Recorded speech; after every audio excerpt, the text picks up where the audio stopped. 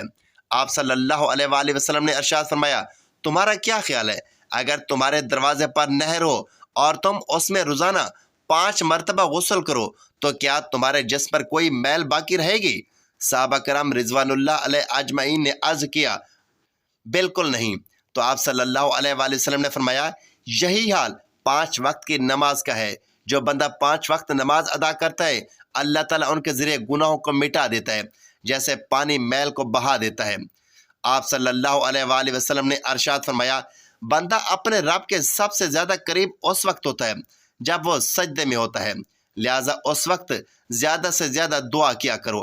آپ صلی اللہ علیہ وآلہ وسلم نے ارشاد فرمایا ہمارے اور ان کفار کے درمیان جو چیز فرق پیدا کرتی ہے وہ نماز ہی ہے، جس نے اسے چھوڑ دیا اس نے کفر کیا۔ آپ صلی اللہ علیہ وآلہ وسلم نے فرمایا جو شخص نماز کا اہتمام کرتا ہے اس کا دین مکمل ہے، اور جو نماز کو ضائع کرتا ہے اس کا دین ناقص ہے۔ آپ صلی اللہ علیہ وآلہ وسلم نے ارشاد فرمایا جب انسان کو قبر میں رکھا جاتا ہے، جب انسان کو قبر میں دفنایا جاتا ہے تو اس کے ساتھ اس کے اعمال بھی آتے ہیں۔ اگر وہ نمازی تھا تو نماز اس کی حفاظت کرتی ہے۔ آپ صلی اللہ علیہ وآلہ وسلم نے فرمایا اللہ تعالیٰ سے ڈرو اور نماز کو لازم پکڑو کیونکہ یہ دل کی سختی کو دور کرتی ہے۔ آپ صلی اللہ علیہ وآلہ وسلم نے ارشاد فرمایا جو شخص وضو کرے اور اچھی طرح وضو کرے پھر 2 رکعت اس طرح پڑھے کہ اس میں کوئی دنیاوی خیال نہ آئے تو اس کے تمام پچھلے گناہ معاف کر دیے جاتے ہیں۔ آپ صلی اللہ علیہ وآلہ وسلم نے ارشاد فرمایا نماز مومن کی معراج ہے۔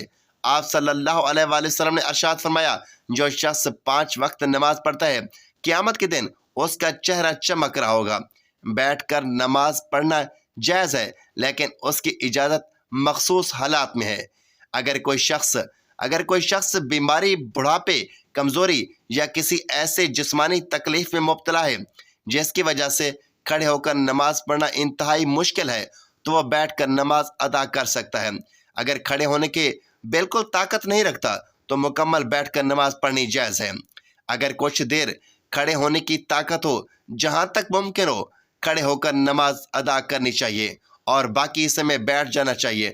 نفلی نماز بیٹھ کر پڑھنا جائز ہے چاہے صحت مند ہو، لیکن کھڑے ہو کر پڑھنے سے ثواب زیادہ ہوگا۔